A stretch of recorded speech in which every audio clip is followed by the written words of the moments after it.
Baik, selamat pagi.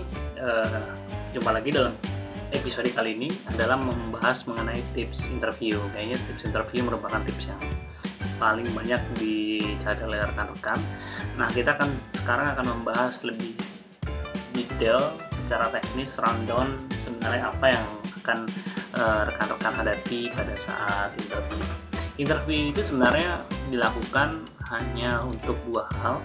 Yang pertama untuk mengetahui kemampuan teknis, dan yang kedua adalah untuk mengetahui kecocokan atau psikologi. Jadi cuma dua hal, teknis dan psikologi.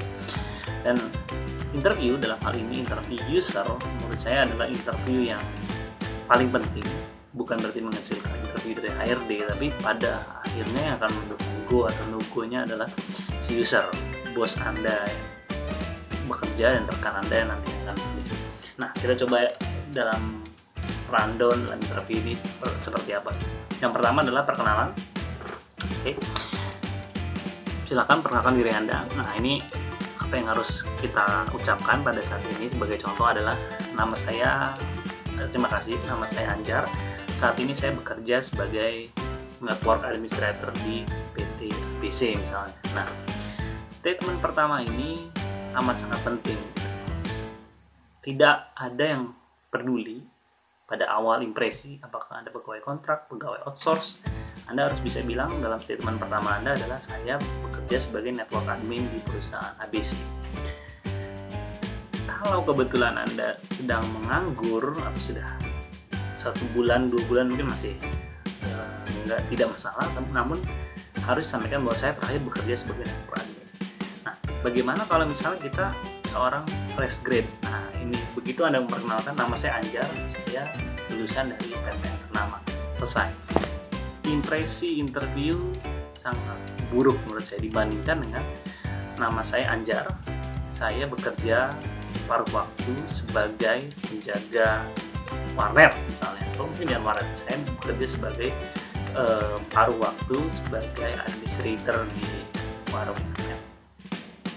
Karena dengan menyatakan bahwa Anda saat ini bekerja sebagai pekerja, maka akan memudahkan interviewee untuk menghubungkan dengan pertanyaan kedua yang paling penting. Pertanyaannya adalah, apa sih yang Anda kerjakan? Nah, ini pertanyaan yang paling penting, karena kalau Anda menjawab, saya menjadi sekretaris, saya menyiapkan kopi buat bos, fotokopi dokumen untuk bos, maka impresi itu akan sangat buruk. Yang bisa Anda lakukan adalah, apa yang Anda kerjakan adalah saya membantu Head of IT Operation, membantu beliau menyusun IT Strategic Plan. Sama persis, role-nya sama-sama sekretaris, cuman kalau kita menjelaskan dengan membantu Head of IT Operation, membantu menyusun IT Strategic Plan, interview akan berarti anak ini memiliki sesuatu. Kemudian pertanyaan ketiga adalah masih berhubungan dengan kemampuan. Biasanya yang ditanyakan adalah mengenai pengetahuan.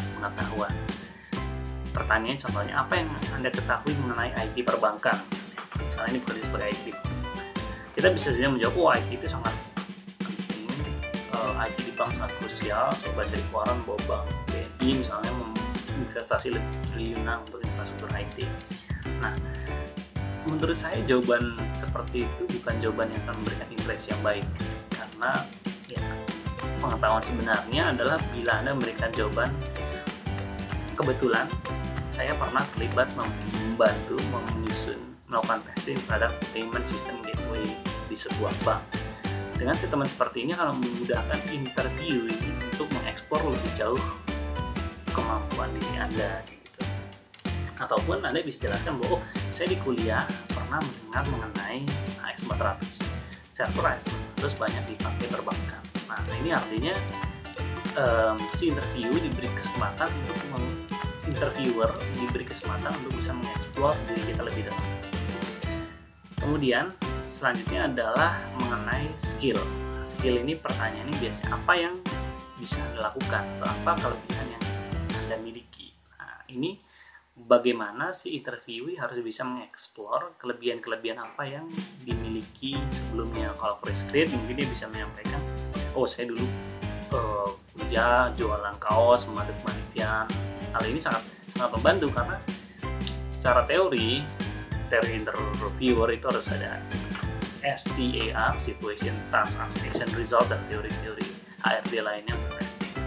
Dan kemudian yang terakhir adalah seringkali sebenarnya diskusi review kadang bisa berlangsung selama 5 menit untuk kandidat yang cocok itu si internal review cukup confident dengan kandidat, atau mungkin ada yang sekitar 30 menit akhirnya diputuskan gagal, terus setelah 30 menit akhirnya diputuskan diterima. Ini stylenya beda-beda, namun yang perlu diingat adalah jangan sampai terjebak ke pertanyaan teknis, karena pengalaman saya teknis 3 bulan 4 bulan belajar kita semua bisa bekerja. Problemnya adalah si interviewee penguji Anda itu tertarik untuk men-challenge sebenarnya dari aspek psikologis Anda, seberapa sabar Anda menghadapi interviewee yang ngeyel. Misalnya sudah tahu saya fresh grade, baru bekerja sebagai jaga warnet misalnya, sebagai warnet administrator selama 2 bulan, namun diberikan pertanyaan-pertanyaan teknis mengenai teknologi perbankan atau bagaimana sistem industri perbankan bekerja. Sebenarnya pertanyaan-pertanyaan itu adalah kondisi real di perusahaan, banyak orang demanding, menuntut banyak terhadap Anda. Nah, pada saat interview adalah kesempatan Anda untuk menunjukkan bahwa kita memiliki mental yang kuat, kita memiliki kemampuan psikologis di atas rata-rata untuk bekerja dengan tekanan, dan yang paling penting. Sebagai penutup, saya hanya ingin ingatkan bahwa interview itu merupakan satu ajang untuk explore kemampuan teknis dan psikologis. Jadi sangat-sangat disayangkan apabila kita terlalu berhati-hati atau tidak jujur atau terlalu takut, sehingga justru banyak hal-hal positif dari diri kita yang tidak tereksplor dalam interview. Sekian, selamat berlatih, selamat menenangkan diri untuk menghadapi interview, dan semoga berhasil.